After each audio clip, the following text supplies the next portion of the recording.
But even I had to go and like get some prepper supplies. I have gold like in my possession, but I also have gold in Switzerland. Where is it?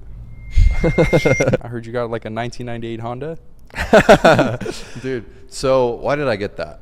No, I got that for reasons I cannot discuss on this podcast. Is it like a security thing? No. No. I know Iman is like taking his security so insanely serious. Have you had issues with that? No. Like, do you get recognized? Every day, yeah. Every time I go out, usually I'll get recognized. It's usually pretty chill. Mm-hmm. Yeah, same here. That's what confuses me. Like, I see all this crazy security, but whenever I've had interactions, it's usually people who are also, like the people that recognize me, they watch the videos. So it's people who are into business. They appreciate and share the same kind of sense of humor. Yeah. So it feels like I'm running into one of the boys. Yeah. It's like I've never had issues with that. Have you ever had any weird people that you ran into where you're like, all right, like I kind of don't want to talk to you anymore? Weird? Yeah. Not really. Really? I ran into someone that tried to like follow me and like try to like get like integrate themselves in my like plans for the day. And I was like, look, bro. I was like, I got to do my own thing, you know? I felt bad. That straightforward? Yeah, in a nice way, like in a really nice way. But yeah, I definitely ran into like one or two, definitely some interesting people, some weird people. Man, you're straightforward about it. Iman has a signal that he does. What's a signal?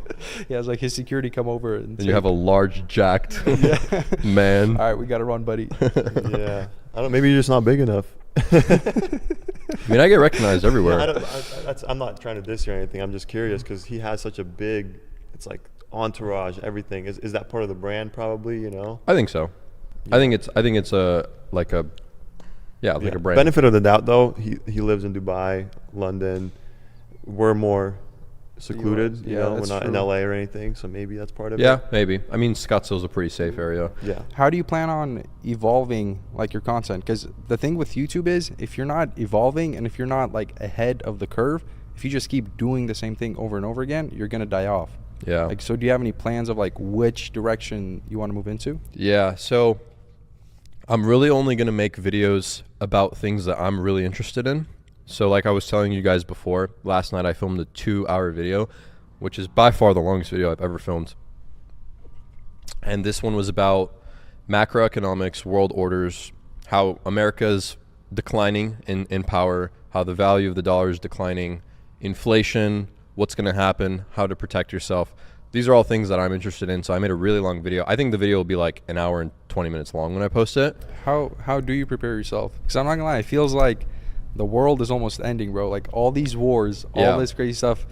Even like I like to think I'm fairly rational, but even I had to go and like get some prepper supplies. Yeah. Like, I got some like propane, I got a little flashlight. A rational person would do that. You got a flashlight? Good. Get the windy one. So you should watch the video first of all because it's great. But I'll give you a little bit. I think that for your level, I don't know how much money you have. I don't know what your like net worth is.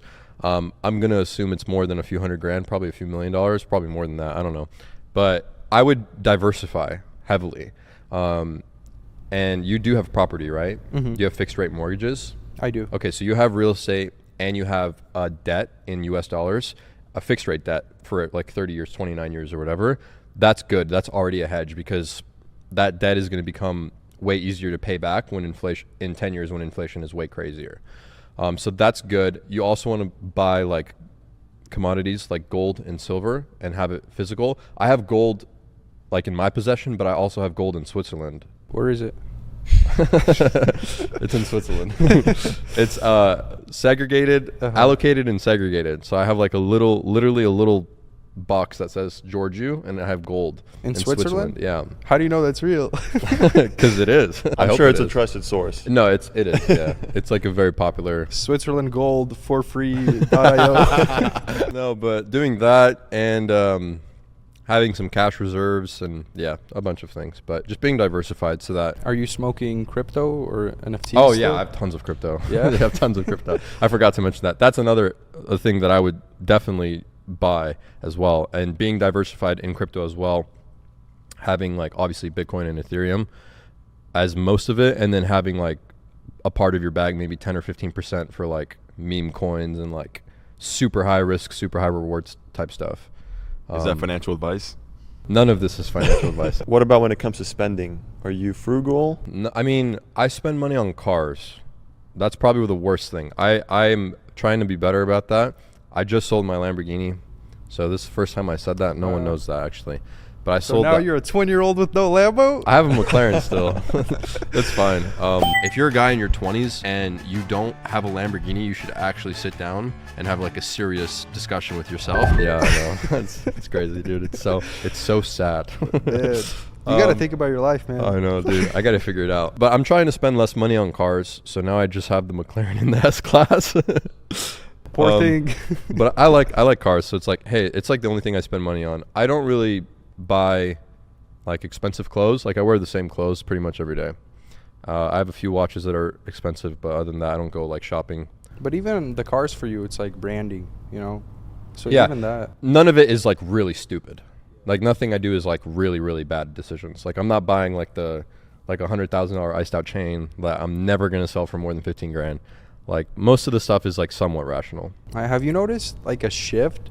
It seems like in the past, the Graham Stephan mindset of like, you got to be frugal, you got to buy the duplex, you got to go that route. And now it seems like when you go on Twitter, when you go on YouTube, it is kind of shifted over to a spender type of situation. Is that just my algorithm? It's like a high testosterone, just like spend it, you'll make it back type of vibe. Yeah. Yeah. I mean, no, I get some of that stuff too. I don't necessarily agree with it. I'm kind of in the middle of the Graham Stephan and like the Brute de Force, because they're like on opposites. Do you know who Brute is? Who is that? Okay, so like if you were to have a guy that just like spends everything that he gets and he's like, whatever, like we ball, we'll make it back. I'm like in the middle, because we're all young and we all make money, and you want to spend that money and enjoy it, because the youthful years, these are like some of the best years of our life, just years that we're gonna look back and wish we got to spend well, and you know, whatever. We'll never be as young and as good looking and have as much energy as we do now. So like, yeah, spend money, like have fun, have a good time, but also don't ruin your future. So I'm in the middle. So like, obviously, I mean, I have a McLaren and like I travel and I do whatever I want to do, but I'm just like not trying to be crazy about it. And I'm also trying to invest and be smart, because I mean, I have a family. I want to get married. I want to have a lot of kids. I want to take care of my mom and my brothers and my sisters and my nieces. I have like 80 cousins. So like, I'm trying to be smart. Why do you want so many kids? Why not, bro? What else are you going to do? What are you going to do if you don't have kids? I feel that, but I don't know. I don't know about having a big family, because... Why do you hate kids? So the reason I hate kids is... Now, I think part of me is like, I don't want to force someone into the world. And then I force them into the world, and now they have to fight for themselves and survive and work. That's great. All this. It's fun. Yeah, I guess. No, I definitely want a few kids, but I don't know. Do you hate your life? I don't hate my life, but it's a grind. Like, why do you look at it as forcing? It's a blessing to be alive. There's a lot of negative things that in life, and there's a lot of beauty in life as well. And your life can be very negative or it can be very beautiful if you focus on one or the other. But you can make it whatever you want to make it. And I prefer to be in the middle, and I prefer to like have the perspective of seeing both. And I think if you have kids, like they don't, you can teach them with a good perspective and be like, life is so beautiful. There's so many things you can experience and so many things you can do and feel, and like the ecstasy of you having your own marriage and your own family one day, and like all of those things, like it's beautiful and it's worth it. I think that when you're on your deathbed, you're going to look back and you're going to be like, that was sick. That was dope. Like that was a good time. And then like, all right, I'm out. Yeah, I mean, I definitely think if you have no kids, like you're gonna regret that when you're older. But as far as having a ton of kids, like I see some of these takes online where, I want to have a ton of kids for legacy. And I don't understand the legacy part of it, because I feel like when you die, it's like, okay, maybe they'll remember you for another generation, maybe two. But yeah, eventually you're gone. Is legacy a part of it for you? No, not really. I said, there's a clip where I said that, so I already know people are going to clip me. Oh, you said it's for the legacy. I want a legacy. No, it's not really about that. It's just like, it sounds very, very exciting to me to go home and to have 7 kids, and then to just have 7 of them. And like, they're all doing different things, and to watch them grow up, to watch them go through life, to watch them drive for the first time, to watch them like experience love for the first time. Is your girl though, you want like a ton of kids? What's a ton of kids, first of all? I heard 7, and I think I heard you say 10 or so. So what's a ton to you? I think 7 is a lot of kids. It's a lot. I'm more in like the 3 camp, 3 to 4. That's good. That's a good family. Yeah. You have like, you can get an SUV and you can do 3 or 4 kids. with the extended back seats.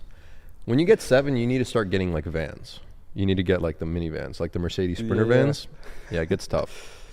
I want to have like 4 or 5 of my own, and I want to adopt a few. Why is that? I want to give those children like a golden ticket, essentially, because I'm going to love them so much. They're going to have any resources that they need. I'm going to educate them, and I'm going to care for them. And I feel like I'm going to be able to provide a childhood and a life for them that a lot of people wouldn't. And it's a good one. Like, it's a great life. And I just want to give that to someone that is in an unfortunate position. So that's one reason. The second reason is because we want more kids, but I don't want to make my wife go through it that many times. And the third reason is because I want to adopt one from different races, and I'm going to solve racism.